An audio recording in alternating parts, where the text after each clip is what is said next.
अहिल्यानगर इथं पार पडलेल्या महाराष्ट्र केसरी कुस्ती स्पर्धेमध्ये शिवराज राक्षेनं पंचाला मारहाण केली, तर महेश गायकवाड हा मल्ल अंतिम सामन्यामध्ये कुस्ती अर्धवट सोडून मैदानातून निघून गेला। या प्रकारानंतर या दोन्ही मल्लांचे 3 वर्षांकरता निलंबन करण्यात आले। पुढील 3 वर्ष शिवराज राक्षे आणि महेंद्र गायकवाड कुठलीही स्पर्धा खेळू शकणार नाहीयेत। महाराष्ट्र कुस्तीगीर संघटनेचे अध्यक्ष माजी खासदार रामदास तडस यांनी ही कारवाई केली। त्यांनी पंचाला लात मारणं, शिवीगाळ करणं हे काही एका खेळाडूला शोभण्याजोगत नाही आहे आणि म्हणून आम्ही या ठिकाणी निर्णय घेतला की शिवराजला 3 वर्षासाठी आम्ही या स्पर्धेतून सस्पेंड केलं, त्याला कुठेही खेळता येणार नाही। त्याचप्रमाणे फायनलमध्ये महेंद्र गायकवाड आणि मोहोळ यांच्यामध्ये जी कुस्ती झाली होती, त्यांनी कुस्ती खेळत असताना या हाफ टाईममध्ये पंचासोबत वाद केला, शिवीगाळ केली, आमच्या कार्याध्यक्षाला सुद्धा अरेरावीची भाषा वापरली। हे न शोभणार आहे एका खेळाडूला, त्याच्यामुळे त्यांना सुद्धा आम्ही 3 वर्षासाठी सस्पेंड केलं। त्याला 3 वर्ष स्पर्धेमध्ये दोघांनाही खेळता येणार नाही।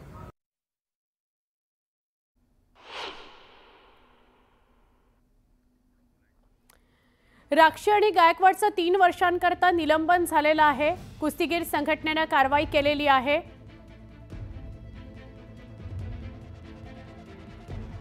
महाराष्ट्र केसरी कुस्ती स्पर्धा होती। या कुस्ती स्पर्धेमध्ये राडा झाला।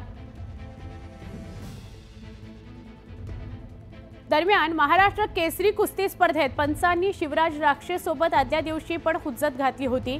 शिवराजला डिवचलं जात होतं असा आरोप करत शिवराजवर बंदीची कारवाई करणं चुकीचं आहे।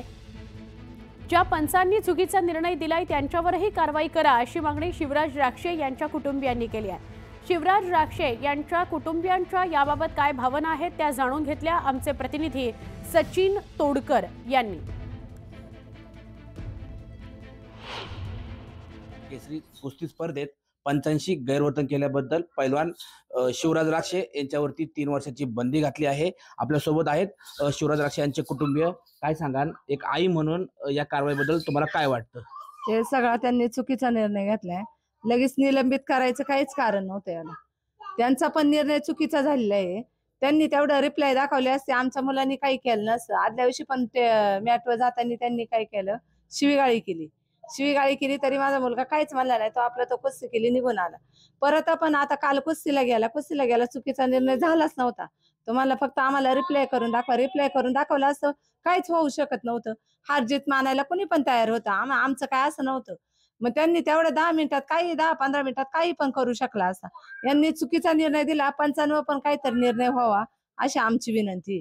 खरं तर तुम्ही आता माहिती दिली की आदल्या दिवशी पण पंचांची आणि शिवराजची हुज्जत झाली होती, नक्की काय प्रकार आहे? आणि कुस्तीपूर्वी पण पंचांनी शिवराजला डिवॉर्स दिला तुम्ही म्हणताय? कुस्तीच्या आदल्या दिवशी जाताना ना त्यांनी शिवीगाळी केली, पण शिवराज काहीच म्हणला नाही, त्यांना एक शब्द सुद्धा बोलला नाही, तो निघून आला।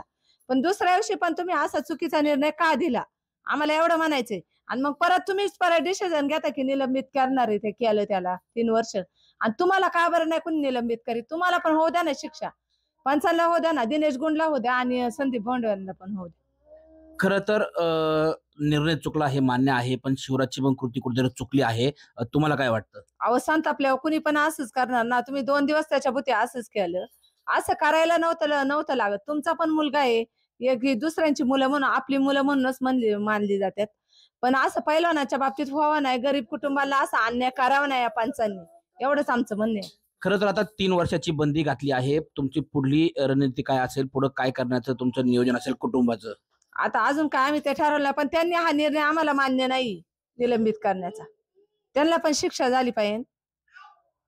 खरं तर पंचांचा निर्णय आम्हाला मान्य नाही आणि पंचांना पण शिक्षा झाली पाहिजे असं मत या ठिकाणी शिवराजच्या आई यांनी व्यक्त केले। शिवराज यांच्या वहिनी या ठिकाणी आहेत। वहिनी, काय सांगाल या घटनेबद्दल? तुम्हाला काय वाटतंय? आम्ही देखील विनंती केली होती, अपील केला होता, एक व्हिडिओ दाखवा, काय हरकत होती ना, त्यावेळी दाखवलं असतं तर एवढ्या कृती घडल्याच नसत्या। आणि तुम्हीच नंतर स्टेटमेंट करताय निर्णय चुकीचा होता, स्पर्धा कंटिन्यू करताय आणि यानंतर आमच्यावरच पुन्हा बंदी घालताय खेळायचं नाही म्हणून. आणि पंचांवर काय कारवाई? तुम्ही आता तर मान्य केलंय की निर्णय चुकीचा होता, आता आम्हाला पण न्याय पाहिजे, काहीतरी पंचांवर पण या गोष्टीत कारवाई झाली पाहिजे. खरं तर निर्णय चुकीचा होता आता असं मान्य करण्यात आले, त्यामुळे पंचांवरतीही कारवाई व्हावी अशी मागणी शिवराज यांच्या कुटुंबियांनी केली आहे. सचिन तोडकर, न्यूज 18 लोकमत, राजगुरुनगर, पुणे.